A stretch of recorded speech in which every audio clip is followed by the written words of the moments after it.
Allô, allô, bonjour tout le monde. Bienvenue sur la chaîne de sorcellerie.net. Mon nom est Zelda et vous allez voir la vidéo qui suit tout de suite mon message. C'est un vieux stream, un vieux live stream que j'ai fait sur Twitch. Je vous le présente parce que le contenu pourrait vous intéresser. Oui, je fais beaucoup de blablatage, mais je suis convaincue qu'il y a des sujets qui pourraient vous intéresser. Donc, je vous laisse sur la vidéo. Je vous en remercie beaucoup, beaucoup d'avoir écouté là. Puis, faites un pouce dans les airs, puis abonnez-vous. Allô tout le monde, bonjour. J'espère que tout le monde va bien. Bienvenue en ce samedi. On est le 9 mars. Pourquoi je mentionne la date aujourd'hui? C'est que hier, c'était le jour de la femme et j'ai fait mon planning de ce mois-ci un peu en conséquence de cette journée-là. Aujourd'hui, je veux parler de la féminité dans la sorcellerie. Oui, je vais discuter, je vais donner des infos, je vais parler un petit peu d'histoire, tu sais, comme de croyances, de mythologie, mais un but là-dedans, c'est aussi, j'aimerais avoir votre opinion, comment que vous voyez ça, parce que un peu vers la fin, je soulève une question, en fait, puis j'espère vraiment avoir votre opinion, tu sais, faire un petit mini débat par rapport à ça. Euh, donc, le jour de la femme, c'est quand même un jour qui est important avec toute l'histoire qu'on a eue, les femmes.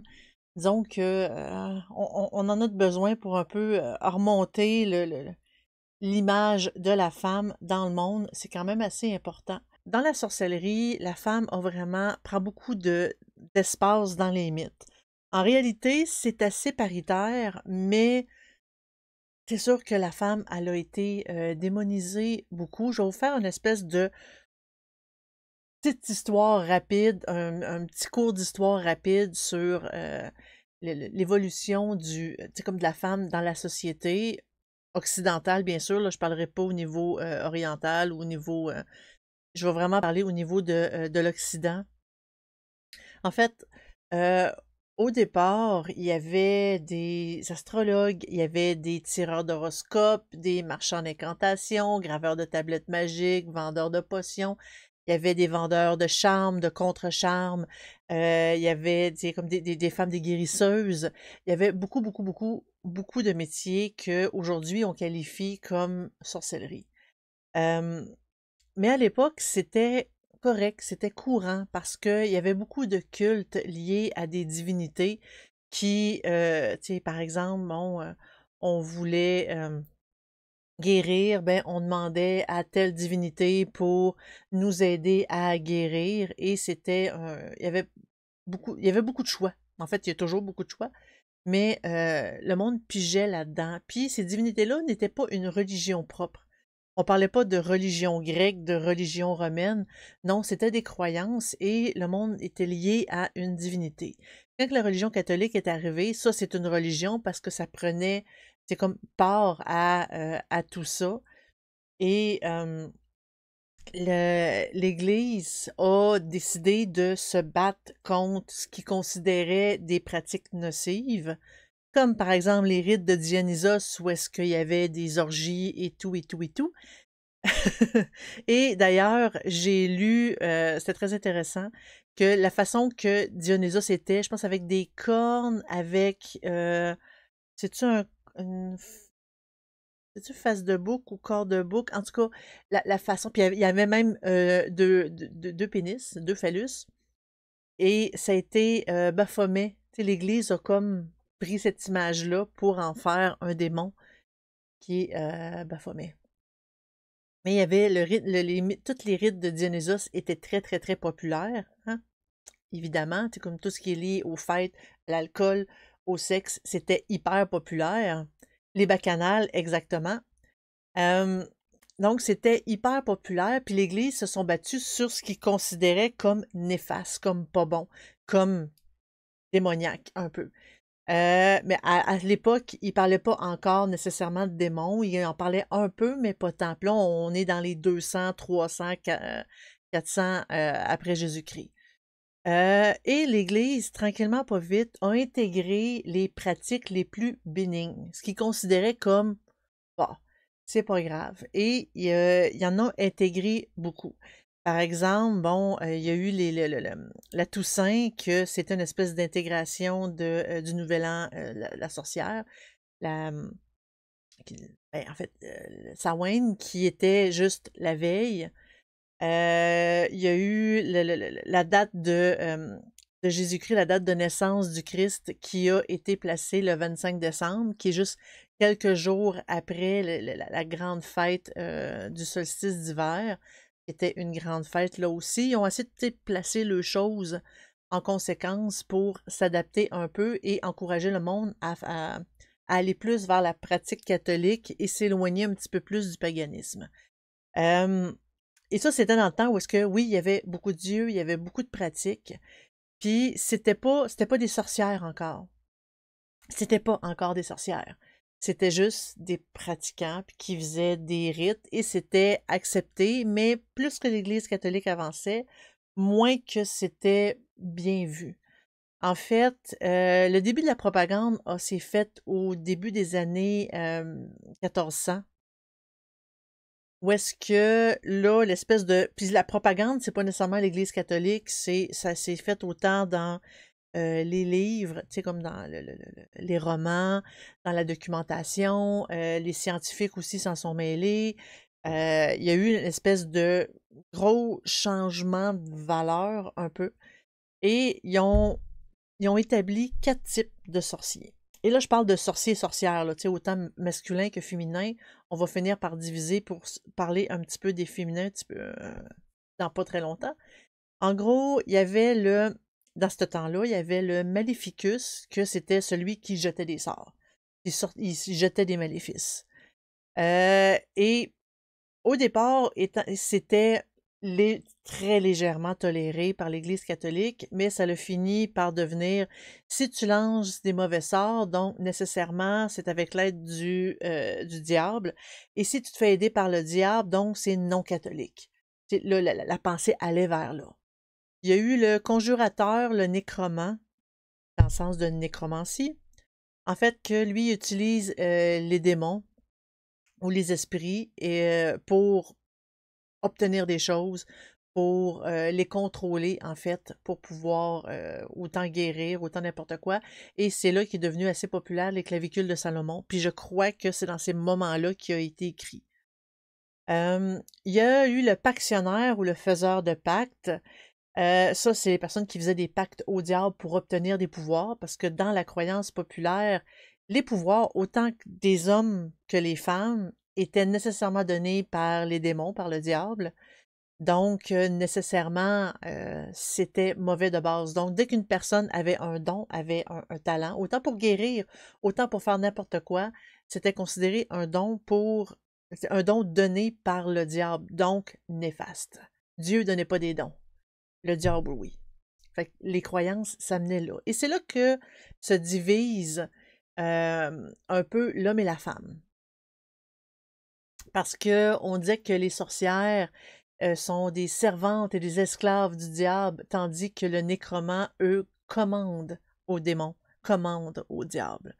La nuance, elle est là. Il y avait aussi la strige ou la femme volante. On dit que les sorcières, pardon, la strige de la femme volante, c'est dans le mythe des sorcières qu'elle volait la nuit dans le cortège de Hécate ou Diane ou Holda ou Perchta ou il y en avait quand même assez plusieurs.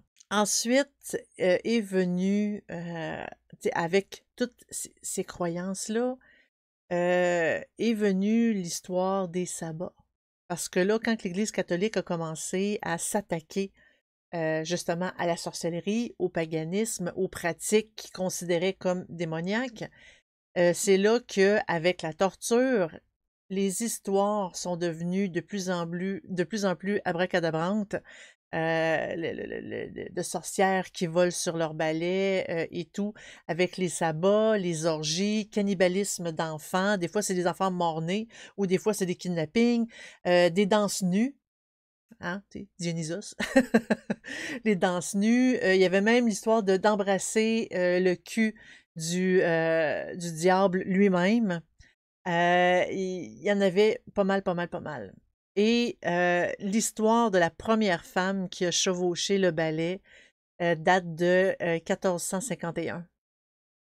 C'est là où est-ce que, je pense que c'est dans un procès que l'histoire de la femme qui vole sur un balai est arrivée pour la première fois.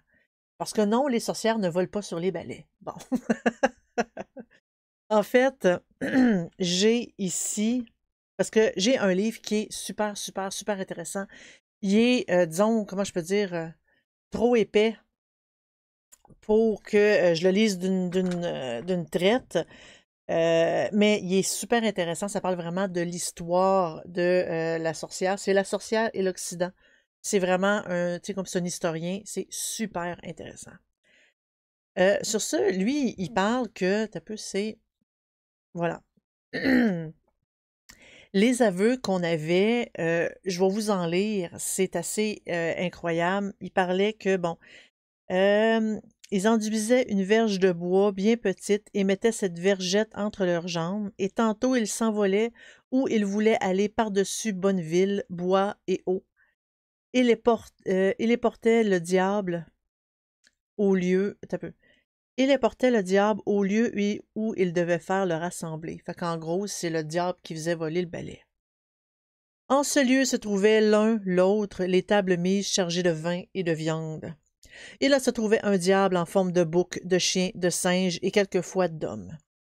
Et là faisait à oblation et hommage au dit diable et l'adorait.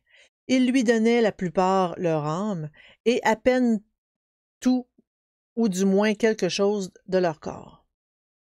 Puis baisait le diable en forme de bouc au derrière, c'est-à-dire au cul, avec chandelle ardente dans leurs mains. Après cet hommage, ils marchaient sur la croix et crachaient de leur salive sus, puis montraient le cul de vers le ciel et le firmament. Là, c'est un peu du vieux français, hein, pour moi qui lis mal, là. Après qu'ils avaient tous bien bu et bien mangé, ils prenaient habitation charnelle tous ensemble, et même le diable se mettait en forme d'homme ou de femme. Et prenaient habitation, les hommes avec le diable en forme de femme, et le diable en forme d'homme avec les femmes. Ils commettaient également là le péché de sodomie, de bougrerie, et tant d'autres crimes si très forts, puants et énormes tant contre Dieu que contre la nature, que le dit inquisiteur dit qu'il ne les oserait nommer. En gros, il ne savait pas. Il voulait grossir l'histoire. En leur assemblée, le diable les prêchait et leur défendait d'aller à l'église, d'entendre la messe et de prendre eau bénite, et que s'ils en prenaient pour montrer qu'ils fussent chrétiens, qu'ils disent « Ne déplaise à mon maître » et qu'ils n'allassent point à confesse. Ça, c'était selon justement les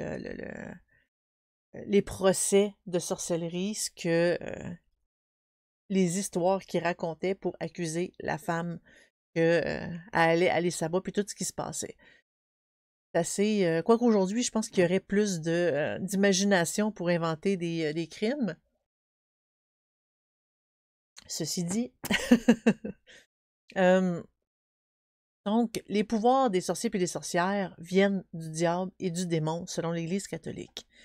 En Allemagne, en 1472, un livre parle des 15 singes qui annoncent la venue de l'Antéchrist puis le jugement dernier. En fait, c'était une époque où est-ce que tout le monde était hyper dépressif, hyper fataliste. Et là, il y avait tout plein d'histoires de comment que le monde allait se terminer et c'était assez déprimant. Pourquoi je parle des 15 singes? C'est que la façon qu'il explique ça, je trouvais que ça avait comme... C'était sans queue ni tête, en fait. Et c'est juste 15, je veux dire, les 15 étapes qui vont mener à la fin du monde, puis c'est vraiment à la fin du monde de la religion catholique. On dit, bon, le premier, c'est la mer s'élèvera sur les montagnes. 2, la mer descendra dans les profondeurs de la terre.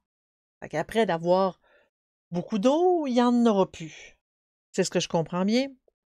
Les monstres marins apparaîtront sur les plages. Et le déluge, merci Kitinani, merci, c'est vrai, oui, c'est exactement ça, c'est le déluge. Donc, les monstres marins apparaîtront sur les plages. Ça dépend ce qu'ils considèrent comme monstre marin. Est-ce que le monstre est capable de respirer de l'oxygène? Parce que si on parle à un poisson ou même, par exemple, une baleine, elle ne peut pas vivre en dehors de l'eau.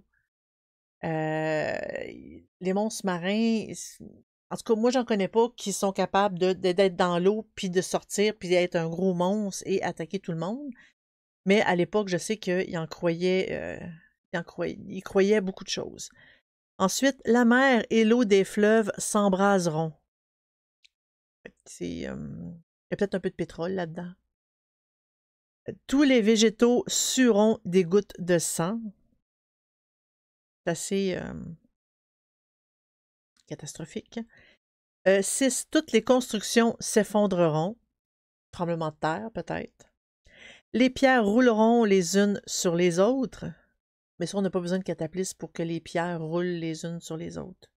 Ou peut-être qu'il parlait d'un glissement de terrain. C'est peut-être ça qu'il parle. Ensuite, la terre tremblera et s'ouvrira. Ah, tremblement de terre. Les montagnes seront rasées. Il n'avait pas dit plutôt que ils vont s'effondrer? En tout cas. Hommes et femmes seront terrorisés. Sérieusement, juste au niveau... T'as pas besoin d'être au niveau 10 pour que les hommes et les femmes commencent à être terrorisés. Je pense qu'ils sont déjà au niveau 1. Aussitôt que le déluge arrive, les hommes et les femmes vont être terrorisés. Ils n'ont pas besoin d'attendre que l'eau monte, l'eau disparaît, que les monstres marins arrivent, que la mer puis l'eau vont s'embraser, que les végétaux vont suer des gouttes de sang, que les constructions vont toutes se détruire, que les tremblements de terre, les glissements de terrain, pour que ensuite on commence à être terrorisé. Les os des morts apparaîtront sur les tombeaux.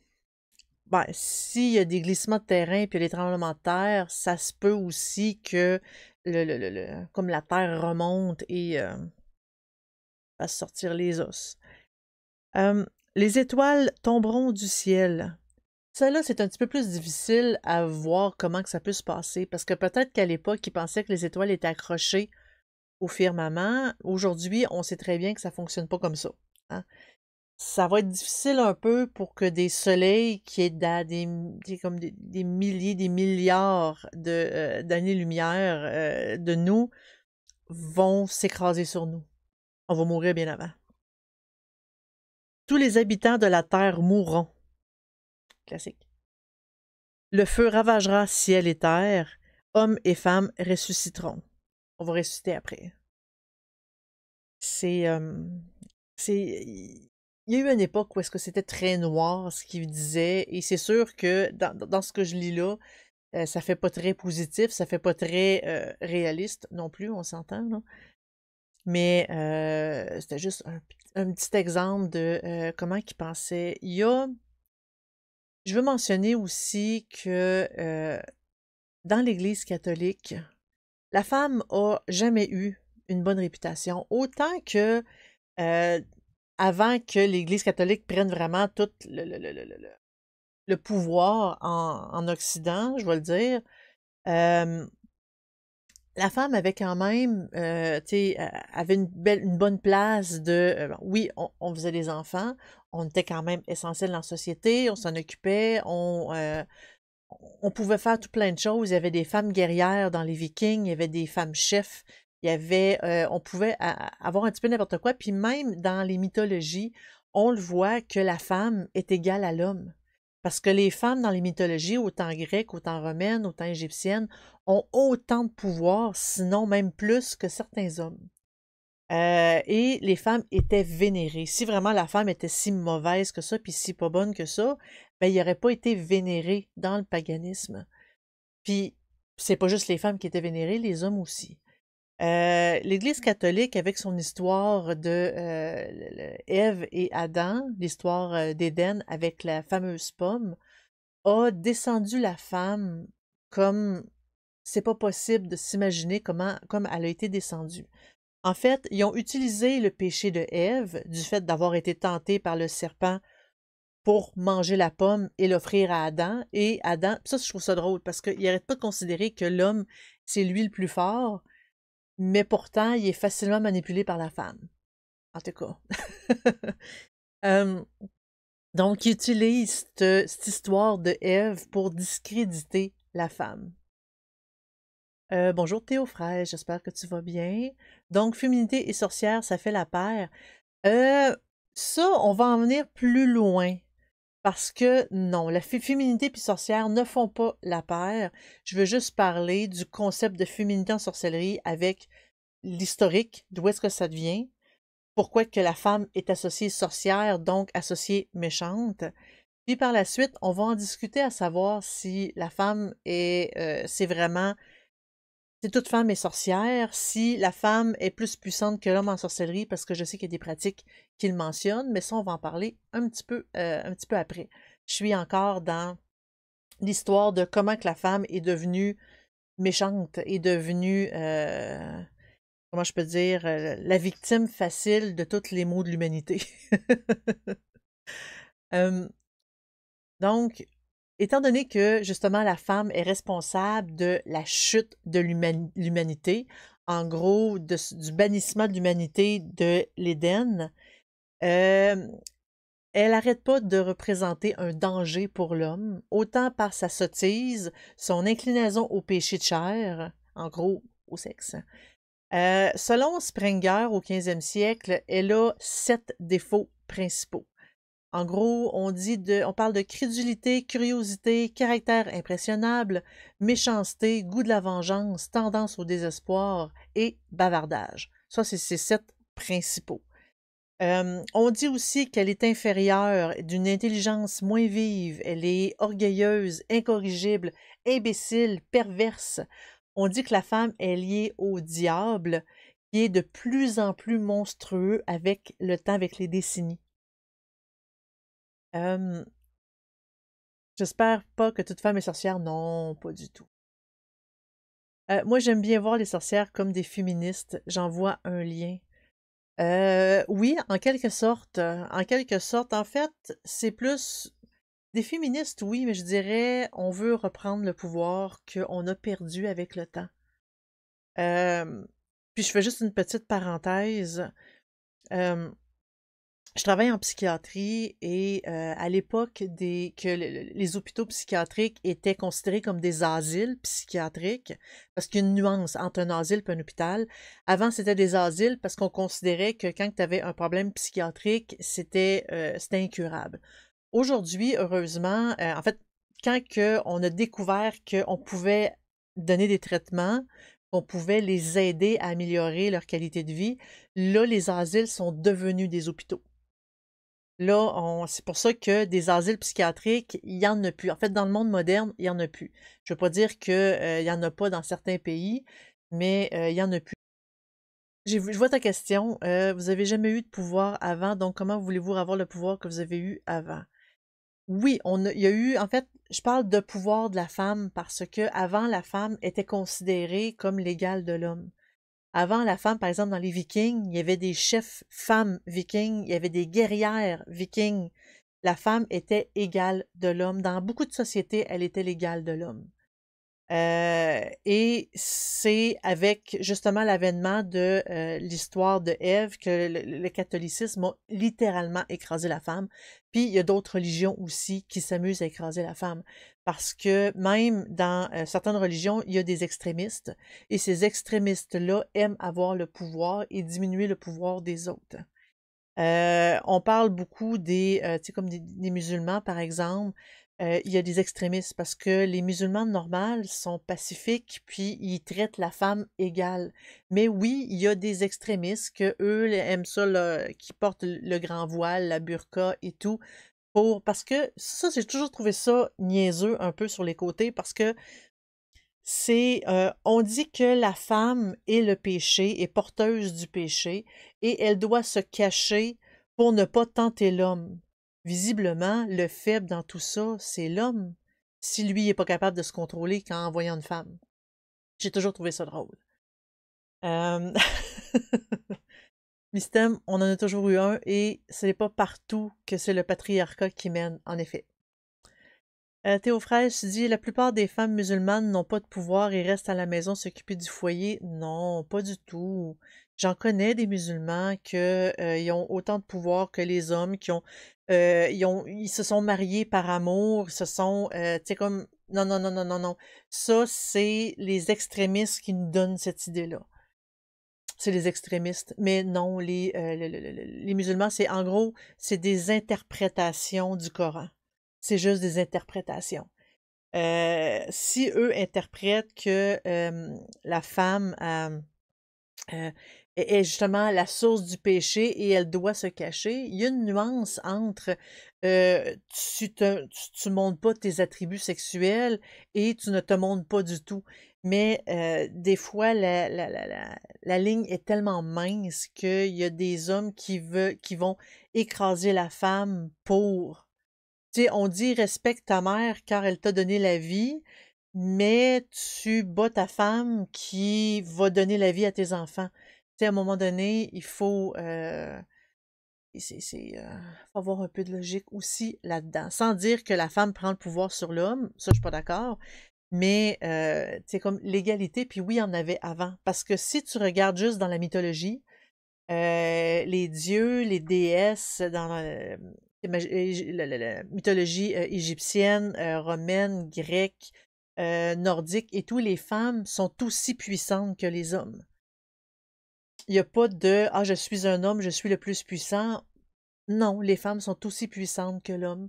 Les femmes sont capables de réaliser beaucoup de choses juste dans le mythe de Isis.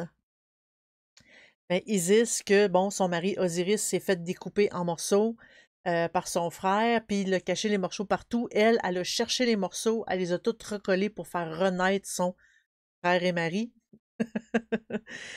Pour le faire renaître, c'est elle qui a fait la quête.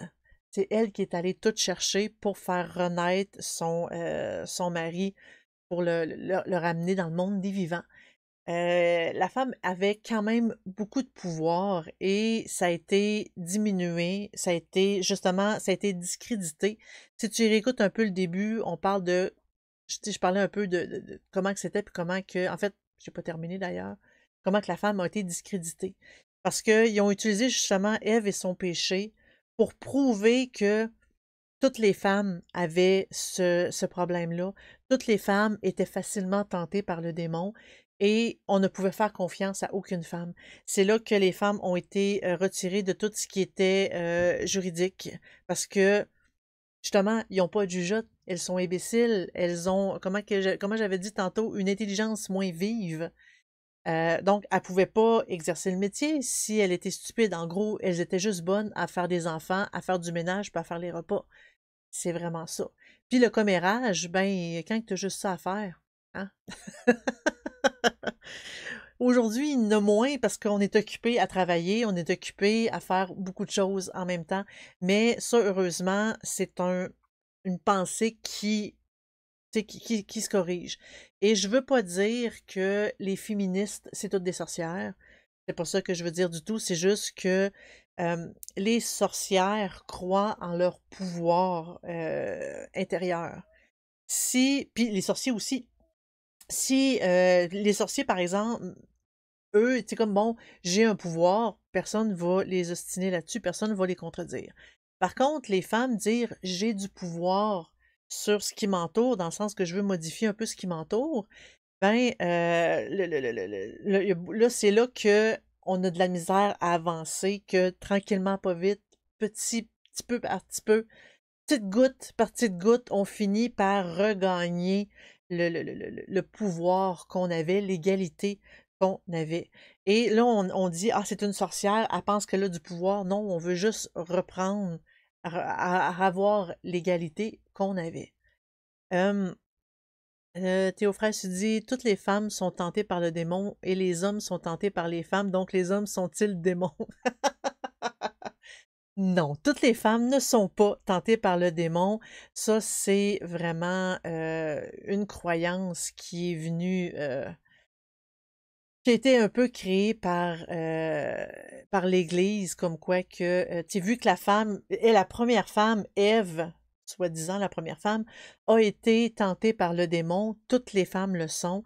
C'est aussi un peu pour ça qu'il disait que quelqu'un avait un pouvoir, avait un don, Dieu ne donnait pas les dons. Non, c'était les démons, c'était le diable qui donnait les dons. Étant donné que les hommes avaient une moralité forte, les hommes contrôlaient les démons, donc leur pouvoir, c'était par contrôle des démons. Mais vu que la femme était moins intelligente, puis était plus facilement impressionnable, puis manipulée, la femme, elle, si elle avait des dons, c'est qu'elle avait fait un pacte avec les démons. C'était la pensée populaire, c'était ça. Les hommes, eux autres, avaient le contrôle. Les femmes, nécessairement, c'était le démon. Donc, si une femme tirait aux cartes ou lisait dans la ligne de la main ou avait des dons de prémonition, si les femmes avaient un petit don de guérison pour apaiser, nécessairement, ça venait du démon. Ça, c'était les croyances populaires qui sont venues de plus en plus fortes, puis qui nous contaminent encore aujourd'hui. Mistam, tu dis, et pourtant, l'arbre, on peut le voir comme l'arbre de la connaissance. Elle a voulu la connaissance, pas la souffrance. C'est ça. En gros, parce que tantôt, parce que j'ai tapé mon micro, tantôt, je mentionnais que dans les péchés de la femme, je reviens, bon, crédulité, il y a le mot curiosité. Il y a le mot curiosité. La femme est curieuse, la femme veut savoir. Puis pas nécessairement curieuse dans le sens négatif du terme pour dire je veux savoir ce qui se passe chez le voisin puis tout ça. Ça c'est plus du ça c'est plus comment je peux dire du bavardage. Mais curieuse dans le sens que justement elle a voulu comprendre, elle a voulu savoir.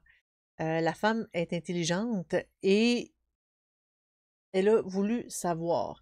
Et l'homme l'a suivi. En gros, si on peut faire un raccourci aussi facile que l'Église catholique a fait, en gros, l'homme, il est facile à convaincre, puis on lui propose du sexe, puis il va faire n'importe quoi. C'est un peu ça. Fait que c'est facile, ça serait facile aussi de rabaisser l'homme avec cette histoire-là. Pour dire que, ben, regarde, c'est l'homme qui est crédule, c'est l'homme qui est facilement manipulable, parce que lui, ben, elle a dit, goûte la pomme, puis lui, il l'a goûté.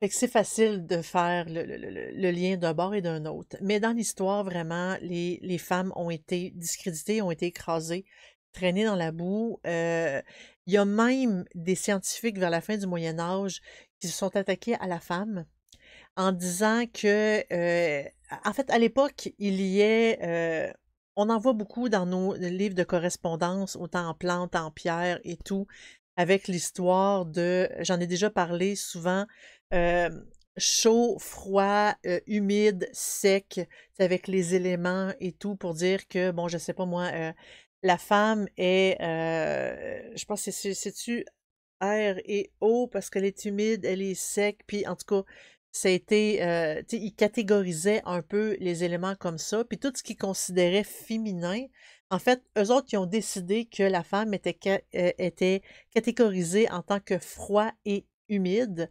En gros, c'est ce qui est vraiment ce qui est le plus négatif que tu peux avoir, tandis que c'est une espèce d'homme à l'envers, l'inverse de l'homme. C'est triste, castratrice, comme qu'ils disent, porteuse de maladies, parce que même les ITS, ils disaient que c'était la femme qui les amenait à l'homme, et non pas l'homme qui le donnait à la femme. Il y avait même Aristote qui avait dit que les femmes étaient des hommes stériles. En gros, qu'on était comme ratés. Le fait que Ève a été créée avec une côte de Adam prouve que, regarde, Adam, c'est lui l'homme et elle est juste une petite partie de Adam. Elle est inférieure parce que c'est juste une côte. C'est rien. Et là est venu le mythe avec Lilith. Lilith, qu'elle était la première femme de Adam et qu'elle, tu sais, Adam a voulu, c'est comme, en fait, elle a voulu prendre le dessus. Je pense que c'était au niveau du sexe, selon ce que j'ai lu. Elle a voulu prendre le dessus, Adam n'a pas voulu, il s'est plaint à Dieu, puis elle a dit, regarde, moi, je chaque mon camp d'ici. Ciao, bye. Une mauvaise traduction, la côte, probablement, mais c'est juste, en fait, ils s'en sont servis pour diminuer la femme comme ça, qu'elle était juste une infime partie de l'homme. Théophraise dit, on dit souvent qu'avoir confiance en une femme, c'est manger avec un sorcier. C'est donc faux. Manger avec un sorcier. Moi, j'ai lu et j'ai trouvé ça tellement épouvantable. J'ai lu que à l'époque, comment je peux dire, euh, il défleurait, il enlevait la virginité d'une femme, il prenait un servant, un esclave, pour enlever la virginité d'une femme avant que l'homme avant que l'homme puisse commencer à avoir des rapports sexuels avec elle. Parce qu'il disait que c'était comme le trou du diable et que ça apportait malheur le fait d'être le premier à rentrer dans ce trou-là. Épouvantable. Après, là, la virginité est devenue très, très, très recherchée, mais il y a eu une époque où est-ce que c'était ça.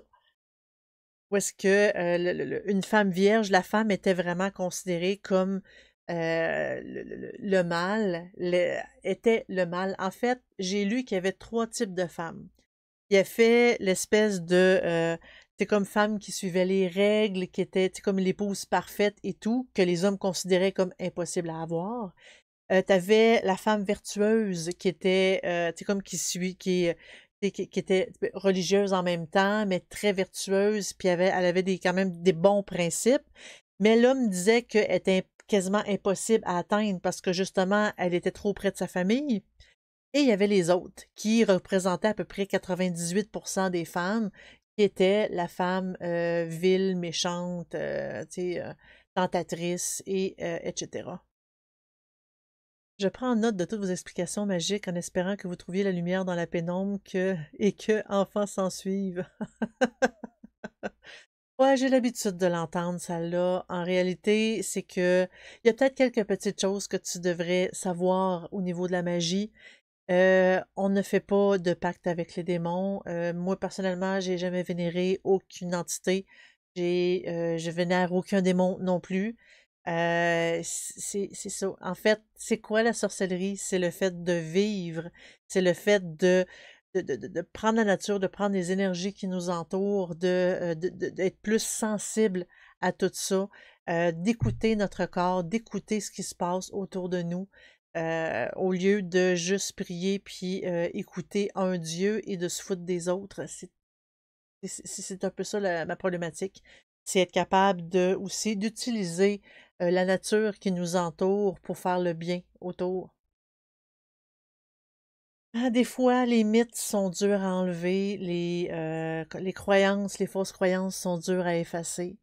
Je te souhaite de mon côté, je te souhaite une belle continuation en espérant un jour que tu comprennes que t'es dans le tort. Puis que au lieu de croire seulement tout ce que la religion te dit de croire, qu'un jour tu sois capable de réfléchir et de voir toutes les incohérences que la religion dit. Puis ça, je veux pas dire, il y a des catholiques qui pratiquent la sorcellerie, là, il y a des musulmans qui pratiquent la sorcellerie, il y a différents types de magie puis de sorcellerie, et il y a beaucoup de monde qui s'en servent, puis qui sont croyants, là, c'est pas ça la question, c'est juste qu'à un moment donné, il faut utiliser notre cerveau, il sert à ça. Il sert à ça. Ceci dit, tu es athée, bon, mais si tu es athée, ça vaudrait la peine que tu lises un peu sur l'histoire de la femme, comment que la femme est devenue aussi méchante. Je te suggère 2 livres. Euh, j'ai lu Le Diable. Un peu. Je vais juste. Voilà. Le Diable, c'est Dominique Labarrière, Les origines de la diabolisation de la femme. Super livre, vraiment, vraiment très, très, très, très, très intéressant. Je te le recommande fortement. Il y a aussi celui-là que je te suggère, Guy Bechtel, La sorcière et l'Occident. Ça, c'est un livre qui parle vraiment, c'est historique. Ça parle de comment que la sorcière a été créée, parce que oui, elle a été créée. Tout le mythe de la sorcière, tout ce qui l'entoure, ça a été créé au travers de l'histoire pendant le Moyen Âge. Puis jusqu'à aujourd'hui, qu'est-ce qu'il en est? En fait, tout le mouvement féministe et la suite logique de tout ça, C'est la femme à un moment donné a dit « Wow, stop, nous autres, on en a assez. Stop, on en a assez. » Et le mouvement féministe en est venu là. Est-ce que je suis d'accord avec tout ce qui se dit dans le mouvement féministe? Non. Moi, je suis d'accord pour une égalité. Mais pas de là à dire que la femme est plus puissante que l'homme. J'avais jamais entendu cette expression, OK. Ouais, d'où tu viens? Des fois, c'est... Merci beaucoup pour le suivi, Théo Fraise. Merci. Ça sort de mon esprit. OK. Oui, prends note. C'est vraiment... si tu peux les lire, c'est super intéressant. Ça explique un peu comment que la femme est devenue la méchante, puis toutes les... ce que le monde croit en général, puis qu'on essaye de changer les mentalités, en lisant un peu l'histoire, en comprenant pourquoi on en est venu là, c'est plus facile par la suite de défaire ces fausses idées, comme quoi que la femme, elle est naturellement mauvaise, naturellement méchante. Et heureusement, aujourd'hui, la femme, on prend en fait, dans la majorité des pays, on reprend, comme le pouvoir, malgré qu'on a encore du chemin à faire. Dans l'histoire, la femme a été très rapidement associée au diable, et pourtant, le diable, dans l'histoire, était pas ce qu'il était au tout début. Tu sais, comme au début, puis aujourd'hui, on n'a pas la même pensée, parce qu'avant, le diable, c'était juste un tentateur, et c'est devenu de plus en plus maléfique, de plus en plus... en fait, il faisait tellement de choses que c'était impossible de rester sur le droit chemin. Et le monde expliquait pour dire, il m'arrive des malheurs, Dieu me punit parce que, je sais pas moi, j'ai regardé la craque de sein d'une femme. Donc, c'est le diable qui me fait faire ça. Autant que le diable nous tentait au début, que là, c'était rendu la cause de tous les maux.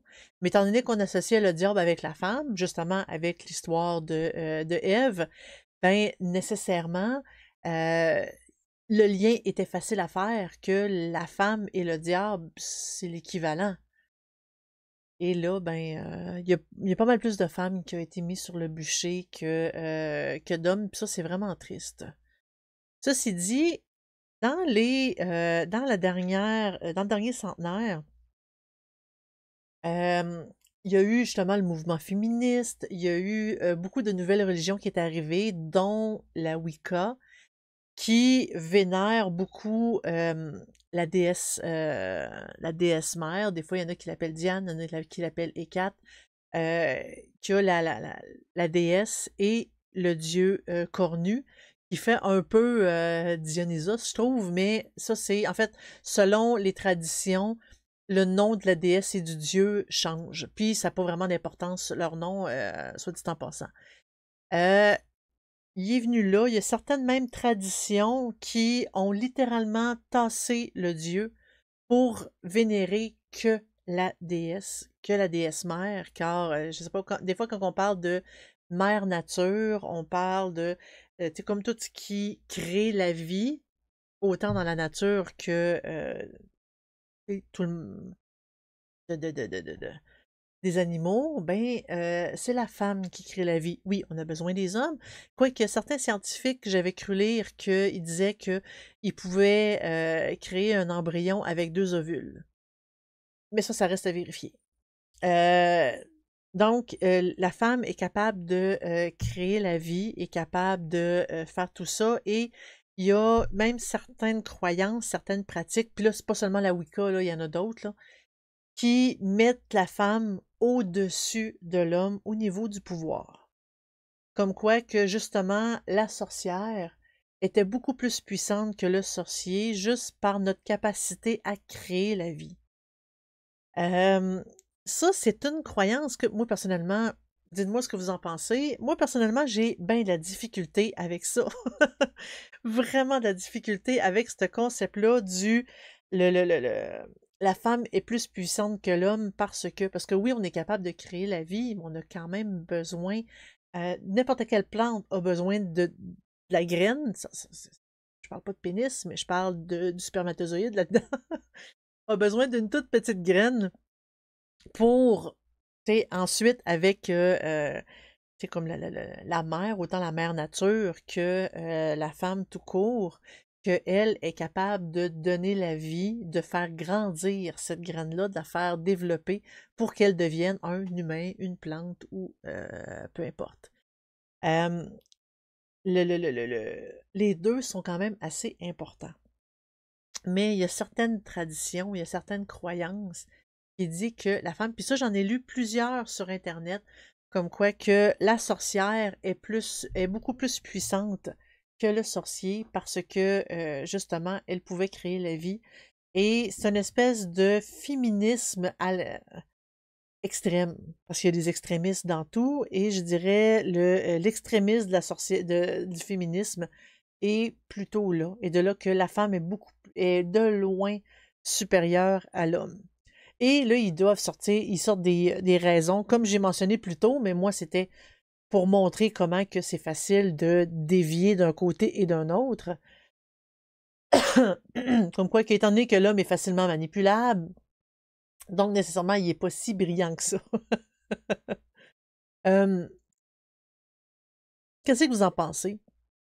Est-ce que vous pensez que la femme, la sorcière, est vraiment plus puissante que l'homme?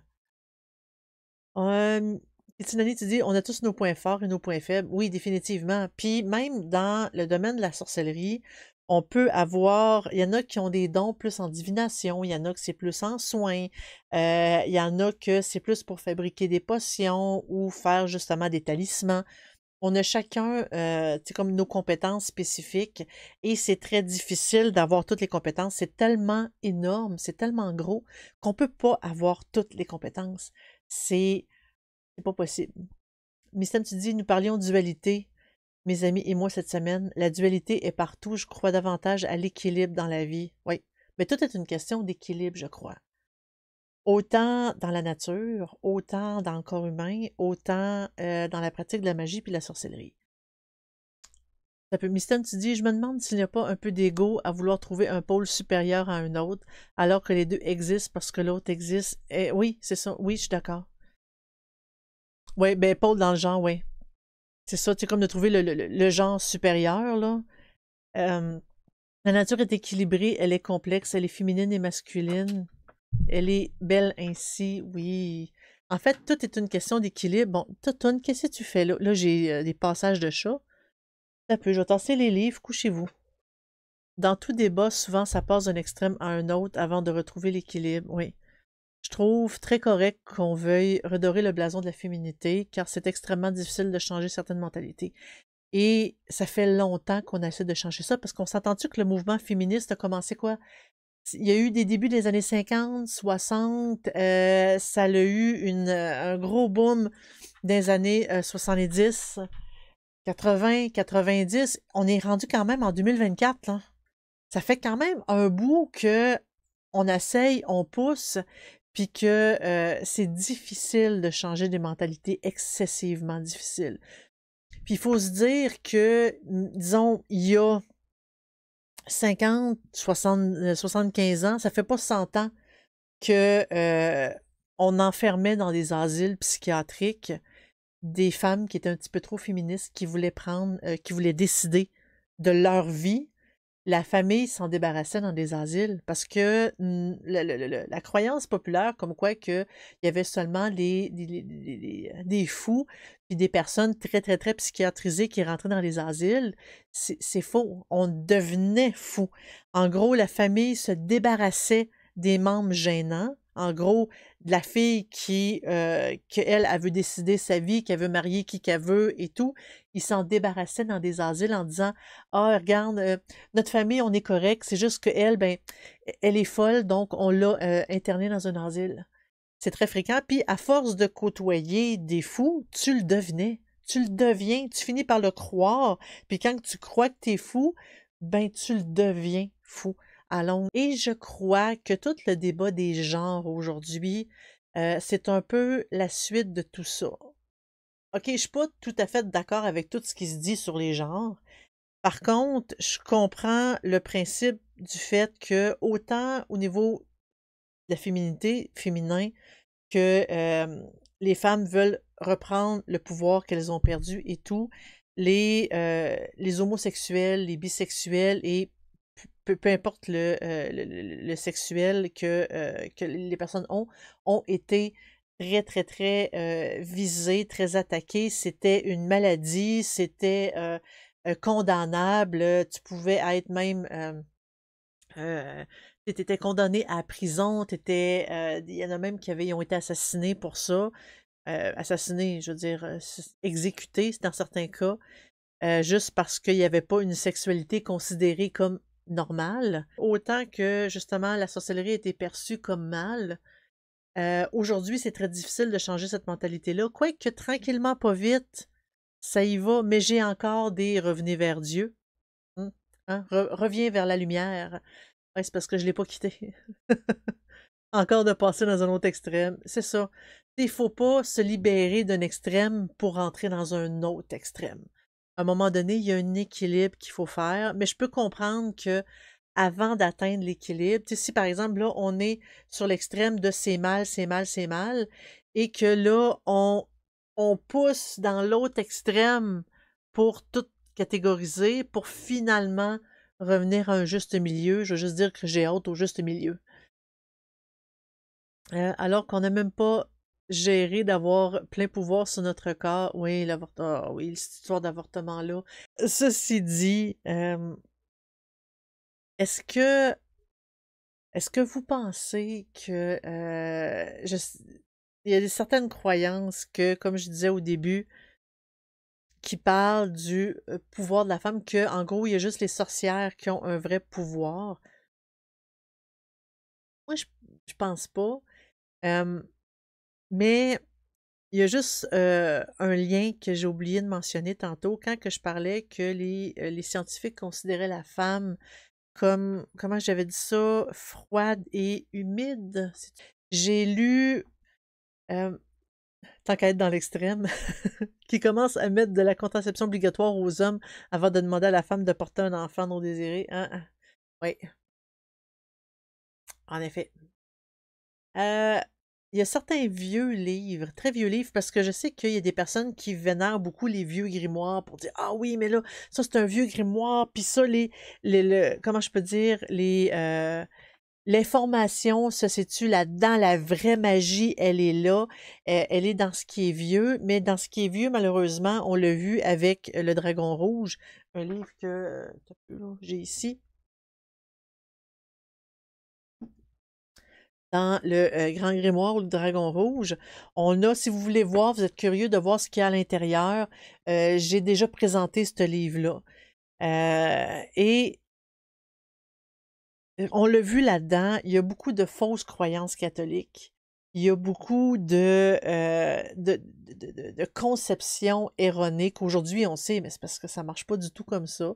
Autant au niveau de la santé, de comment que la nature fonctionne, on en sait pas mal plus aujourd'hui qui discrédite pas mal tout ce qui a été écrit dans le passé. Il y a beaucoup de religions catholiques et d'associations aux religions catholiques. Et l'histoire que la femme est froide et humide, je l'ai vue régulièrement dans certains livres d'herbes, par exemple. Parce qu'on dit, bon, on considère ce terme-là comme herbe-là, comme féminin. Donc, elle est froide, humide, ici, puis ça. Et ça m'avait déjà accroché la dernière fois que j'en ai vu un, parce que justement, je me suis dit, mais c'est parce que c'est hyper négatif. C'est froid, humide, c'est ça, c'est considéré comme la femme. Puis je me suis dit, j'ai comme fait, wow, c'est hyper négatif. Mais c'est des hommes qui l'ont écrit à l'époque où est-ce qu'ils considéraient que justement la femme, elle était mauvaise. La femme, elle était, ce qui est, était toute sauf bonne. Elle était inférieure à l'homme et tout. Donc c'est sûr que toutes les références qu'on a, c'est sur des livres d'auteurs qui nous discréditaient à l'époque. Et quand on parle que tel grimoire, il est vieux, mais là, ça parle de vraie magie puis tout, non, non. Moi, j'ai beaucoup de difficultés avec ça. Qu'est-ce que vous en pensez? Est-ce que vous avez déjà tombé sur ce type de référence-là? Les scientifiques de l'époque, en gros, eux autres étaient considérés comme les savants, ont décidé que c'était ça, et c'est resté, cette pratique-là est restée. C'est une des raisons aussi pourquoi que je dis que c'est pas parce que c'est une pratique qui est ancienne que nécessairement on doit la garder telle quelle. On ne doit pas la garder telle quelle. À un moment donné, on évolue, on s'améliore, on apprend des nouvelles choses, on découvre des nouvelles choses. Donc, toute pratique, toute croyance devrait aussi évoluer en même temps que l'humanité évolue. À l'époque, oui, on disait que la femme était impure, qu'elle était pas intelligente et tout, mais aujourd'hui, on sait que c'est pas le cas, puis on est en train de renverser les mœurs. Ça serait peut-être une bonne idée aussi de modifier certaines pratiques liées à ça et certaines croyances. Et si on se fie juste à certains livres, comme quoi que c'est comme ça, c'est comme ça, c'est comme ça, et c'est comme ça que tu dois pratiquer, ben il n'y aura jamais d'évolution parce qu'ils ne portent pas le lecteur à réfléchir. Il faut réfléchir sur la lecture. Si on sort, par exemple, un livre du genre... oups, de l'autre côté. Euh, si on sort un livre de ce genre-là, ça, c'est un des exemples. Là. Parce que je sais qu'il y a d'autres mises en page. Mais si on sort un livre dans ce genre-là, qu'on se dit, bon, hey, j'ai un livre sur la magie blanche, recette de sorcière, hein? Et là, on tourne les pages, on se rend compte que magie blanche égale Wicca, ça n'a rien à voir, là. Magie blanche et Wicca, c'est deux choses différentes, mais les auteurs vendent magie blanche, mais en réalité, ils enseignent la Wicca. C'est pas pareil. La Wicca, tu peux pas faire de mal, peu importe, d'une façon ou d'une autre, t'as pas le droit de faire du mal. Tandis qu'en magie blanche, tu peux. Pour contrôler les personnes, en Wicca, ça se fait pas. En magie blanche, tu peux. Euh, et dans ce genre de livre-là, ça dit, bon, ben regarde, c'est comme ça, c'est comme ça. On n'explique pas pourquoi qu'il y a des, c'est qu'on les correspondances, c'est ça, on les explique pas. On dit juste que c'est ça, puis tu dois faire avec. Il y a certains livres qui poussent plus loin ces pensées-là. Il y a certains livres qui expliquent que, bon, ben, regarde, lui, c'est telle chose parce que, pour comprendre pourquoi qu'on le fait. Si on comprend pourquoi qu'on le fait, la magie va fonctionner encore plus. Parce que c'est là-dedans est la première source de magie. Et après, ben, si on se convainc qu'on n'est pas bon, notre cerveau va faire en sorte qu'on échoue tout. Parce que lui, il est convaincu qu'on n'est pas bon. C'est pour ça qu'il faut faire vraiment attention à ce qui se passe dans notre tête. Pour en revenir à la féminité, euh, oui, on associe beaucoup la sorcière, la sorcellerie à la sorcière. Mais en réalité, en faisant des recherches, on découvre que on a été conditionné de cette façon-là, que les religions et tout ont associé la femme au mal. Donc, la sorcellerie, c'est le mal. Donc, la femme est une sorcière et elle pratique le mal. Euh, c'est un conditionnement qu'on a eu, c'est la société qui nous l'a appris comme ça. C'est le temps un peu de changer ça. Et une des raisons pourquoi que je suis ici sur une chaîne qui parle de sorcellerie en disant que je suis une sorcière, c'est surtout pour essayer justement de vaincre ces tabous-là, que la sorcière est méchante, que la sorcière... J'ai lu un livre et là, j'ai trouvé ça épouvantable. Attends un peu, faut que je trouve c'est quoi le livre. C'était dans ma bibliothèque. Ah non, merde, je pense que je l'ai changé. C'était dans ma bibliothèque. J'ai des milliers de PDF. Et à un moment donné, en cherchant d'autres références sur le féminisme, je suis tombée sur un livre qui, juste en regardant la table des matières, j'ai fait, mais what the fuck, c'est quoi cette affaire-là? Euh, Ça parlait que pour être une sorcière, bon, ben, il faut commencer par avoir l'habillement d'une sorcière. Là, je suis allée voir, c'est quoi l'habillement d'une sorcière? Ah, ben là, le noir est la couleur idéale, car le noir contient du pouvoir. Non. Porter du noir est très difficile parce que le... Non, non, non, tu touches pas à ça, toi, Tana. Le noir correspond à... en fait, est lourd à porter. Parce que quand on porte une couleur comme du rose, on a des références avec le rose, il y a des correspondances avec le rose. Ça affine un trait de personnalité.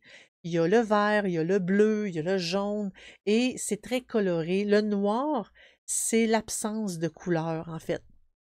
Et l'absence de couleur, il faut avoir une personnalité forte pour être capable de s'habiller juste en noir parce que le noir est dépressif.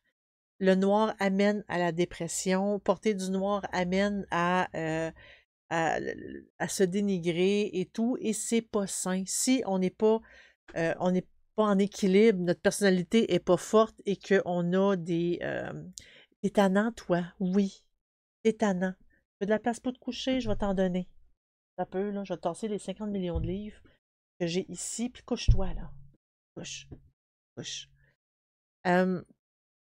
En gros, ce que je disais, c'est que si on n'est pas assez stable psychologiquement, le noir n'est pas une bonne couleur à porter. Et souvent, au début, on fait des recherches en magie, en sorcellerie, c'est qu'on se cherche un peu nous-mêmes.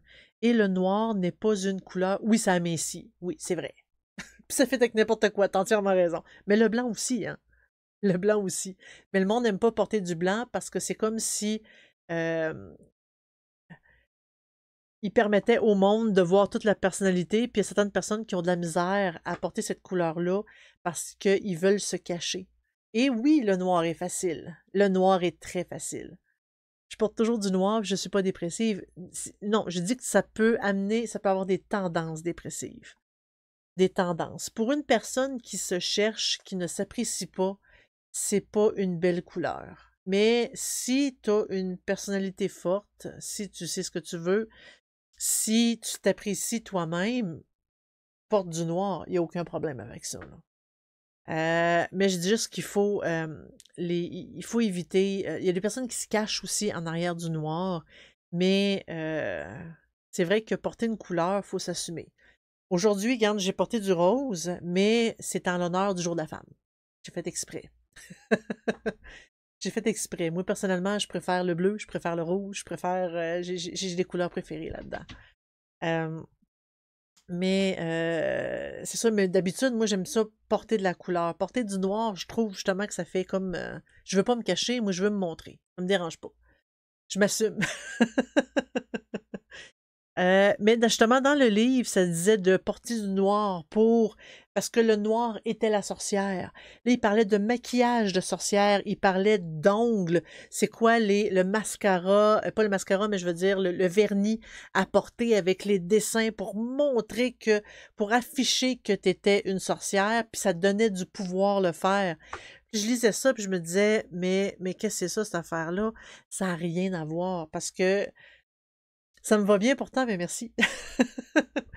En fait, c'est ça, c'est le porter du noir, puis ça parlait même de se teindre les cheveux en noir, parce que la sorcière qui a du pouvoir est tout en noir. Mais c'est pas vrai, cette histoire-là. J'ai jamais... la sorcière n'est pas un style, c'est un mode de vie. Tu m'enlèves les mots de la bouche, c'est ce que je m'en allais dire.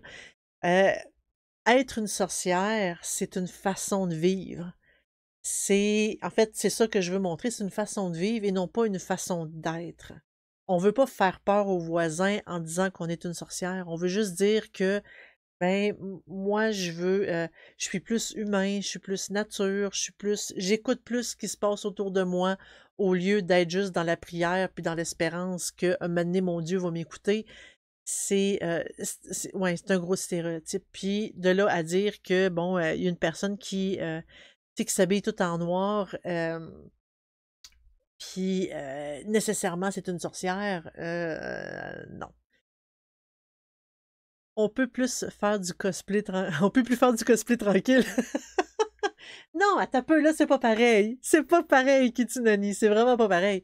Parce que tu peux te déguiser en sorcière. Tu peux le faire. Tu peux te déguiser en sorcière, puis utiliser vraiment tous les stéréotypes pour un déguisement. Mais moi, ce que je pense, c'est à tous les jours, l'habillement de tous les jours. Là, c'est pas pareil. C'est dans l'habillement de tous les jours. Il faut pas faire du cosplay à tous les jours. Hein? C'est comme si moi, je me déguisais en Dark Vader à tous les jours. Maintenant, on va me dire... lâche l'Halloween un peu. Il y a une nuance. Tu sais, on peut se déguiser en sorcière sans problème, puis ça insultera personne. Quoique, il y en a qui sont insultés à rien. Hein. Il y en a que, parce que tu mets un déguisement mexicain, que ça insulte tous les Mexicains. Si tu te déguises en sorcière, ça m'insultera pas. Tu sais, c'est vraiment juste une image qui a été mise là. Puis même, des fois, ça m'est arrivé, moi aussi, de me déguiser en stéréotype de sorcière. Mais c'est vraiment juste, à un moment donné, il faut faut avoir le cœur léger un petit peu. Faut pas être insulté à tout. Mais ceci dit, ce livre-là m'avait vraiment. Des fois, on voit des images là que tu sais, c'est vraiment comme ça que je me sentais. Je me suis dit, mais que c'est ça? Et là, ça parlait de faire des recettes, ça parlait de ci, ça parlait, tu sais, comme. euh, il faut pas le prendre au premier degré. Il y a certaines choses que les auteurs disent qu'il faut jamais prendre au premier degré, quoi qu'ils disent pas qu'il faut pas le prendre au premier degré. Il faut réfléchir, il faut faire attention et je veux juste un peu ouvrir ces possibilités-là, comme quoi que la sorcière, c'est pas nécessairement une fille, ça peut être un gars, ça peut être un sorcier. Parce que le mot sorcière a une connotation négative, mais le mot sorcier ne l'a pas, lui. Comme on dit, une fille qui a eu plusieurs hommes, c'est une putain. Un homme qui a eu plusieurs femmes, lui, c'est un charmeur. Pourtant, j'aurais tendance à dire que lui-ci, il peut être une putain, mais voilà. Fait que ça complète un peu tout ce que j'avais à dire lié à la féminité. Est-ce que vous avez des choses que vous dites, oh, Brian, t'as oublié de mentionner ça, ou j'aimerais ça parler de telle chose? C'est le moment. Sur ce, je vous remercie beaucoup, beaucoup, beaucoup d'avoir été là. À la prochaine. Merci beaucoup d'avoir écouté cette vieille vidéo. J'espère que vous avez apprécié. Si vous voulez venir nous voir, discuter en direct, c'est sur Twitch. Et ce que vous voyez sur YouTube, c'est juste une toute petite partie de ce qu'on fait sur Twitch. Donc, j'espère vraiment que vous allez venir nous rejoindre sur la chaîne Sorcellerie Net sur Twitch. On fait des open box, on fait tout plein de belles découvertes, des rituels. On fait beaucoup d'informations que vous ne voyez pas, malheureusement, sur YouTube. Venez nous voir, c'est gratuit. On se dit à la prochaine. Bye bye!